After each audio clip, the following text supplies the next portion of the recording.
মানুষ জন্মগতভাবেই একা। কেউই একাকিত্ব চায় না, কিন্তু একাকিত্ব এড়ানো সব প্রচেষ্টা ব্যর্থ হয়। আপনি বন্ধু খোঁজেন, সঙ্গী খোঁজেন, প্রেম খোঁজেন, পরিবার গড়েন, তবু কোথাও এক অদৃশ্য শূন্যতা রয়ে যায়। এই শূন্যতা থেকেই মানুষ একদিন ঈশ্বরকে কল্পনা করে। ঈশ্বর তার নিঃসঙ্গতার প্রতীক, তার আত্মিক হাহাকারের প্রতিধ্বনি। কিন্তু আমি আপনায় বলছি, ঈশ্বর কোনো বাইরের সত্য নয়। ঈশ্বর হল নিঃসঙ্গতার গভীরে পৌঁছানোর অভিজ্ঞতা। যখন আপনি একাকিত্বকে আর ভয় পান না, যখন আপনি নিজের নিঃসঙ্গতা থেকে পালিয়ে না গিয়ে তাকে ভালোবাসতে শেখেন, তখনই ঈশ্বর প্রকাশিত হন।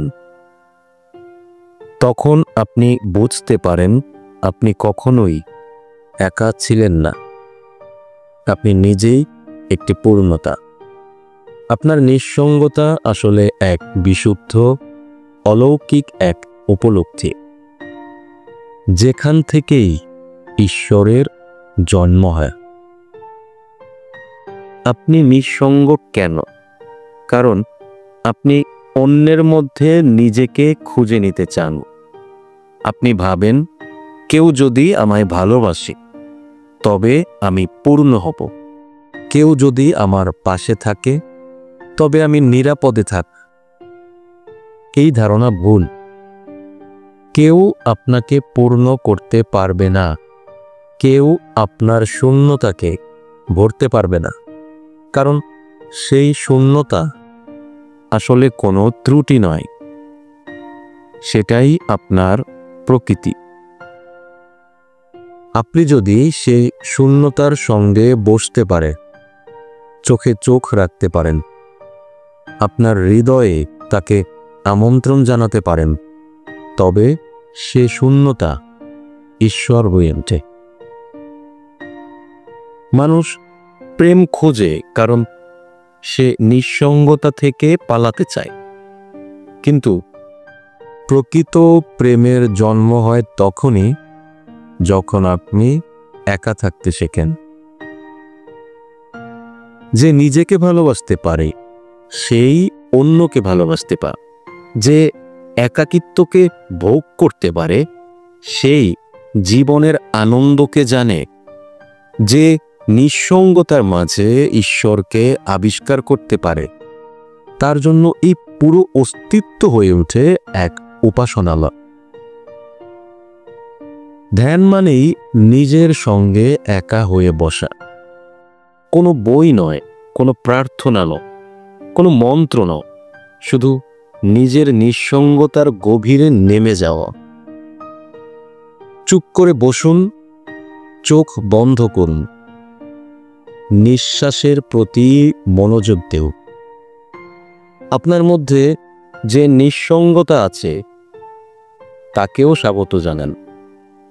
ধীরে ধীরে আপনি অনুভব করবেন সেই নিঃসঙ্গতা ভয়ঙ্কর নয়, বরং গম্ভীর, সুন্দর এবং নীরব। তার মধ্যে এক অপরূপ সত্তা রয়েছে। আপনি একা নন, আপনি পূর্ণ। আপনার নিঃসঙ্গতার গভীরে যদি আপনি পূর্ণতা অনুভব করেন, তবে আর ঈশ্বরকে খুঁজতে হবে না। আপনি নিজেই ঈশ্বরের প্রকাশ। আপনি নিজেই এই মহাবিশ্বের অংশ। আপনার নিঃসঙ্গতা কোনো অভিশাপ নয়, সেটাই প্রকৃত আশীর্বাদ। যে ঈশ্বরকে আপনি খুঁজছেন তিনি বাইরে নন, তিনি আপনার একাকিত্বের ভিতরেই লুকিয়ে আছেন। তাকে খুঁজে পাওয়ার জন্য কাউকে প্রয়োজন নেই। তাকে পেতে হলে শুধু একা হয়ে বসুন, নীরবে, নির্জনে, আপনার হৃদয়ের দরজার সামনে। তখন ঈশ্বর আর আসবেন না, আপনি নিজেই ঈশ্বর হয়ে উঠবেন।